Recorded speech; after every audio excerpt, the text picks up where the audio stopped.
Parents brought their kids to Cineport 10 not to see a summer blockbuster, but to receive the required shots to start school.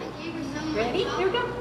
Here in the lobby is Debby Hanus. She coordinates immunizations for the New Mexico Department of Health in Las Cruces. Since before I started doing this, we give a lot more immunizations now. We have a lot of disease preventable immunizations that are required for schools. We have some that are recommended that the CDC, and we also recommend, that are not required for schools, and so we try to encourage people to do that too, because each one of these will prevent the disease and possibly prevent death.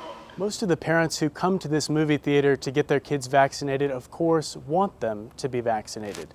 But there are a select few who don't want their kids vaccinated. For that, there's an approval process that this year is harder than it has been in years past. The New Mexico Department of Health changed the law in July of 2012. You can no longer be just a conscientious objector. You have to have a religious or a medical reason why. The waiver has to be signed in front of a notary. It has to go up to Santa Fe for approval, and Santa Fe has 60 days, so the waivers should have been done in May. Hanus tells me about a parent who came here the other day. She said, well, I've filled out waivers for 20 years. Well, they just got really strict last year. And I said, last year, did you fill out one? And she said, yes, and I was denied. And I said, there's nothing I can do about that.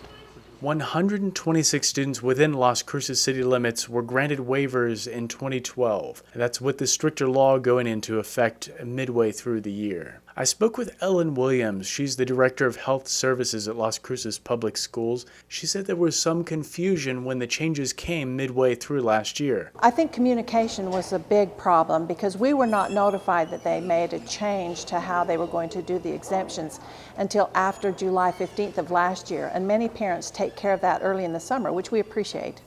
And so we had some parents that were given immunizations based on one set of rules, and then other parents that were made to comply with different rules. So that was difficult for parents, and we certainly understand that. We were confused as well. Williams says she has to balance between medical fact that vaccinations are not known to cause autism with concerns from parents. Well, there's no scientific evidence that points to the fact that immunizations cause autism. But a parent that had what they think was a child with no issues, and then sometime in their early years were diagnosed with autism, I'm sensitive to the fact that they are looking for a reason why this may have occurred. At the same time, she does have to follow the law. Hanus with the Department of Health says the benefits of vaccination outweigh the risks, of which conventional medicine says autism is not. It's the law. It's a requirement. Just immunize your kids. It's better for you, better for them. Sloan Patton, KRWG News.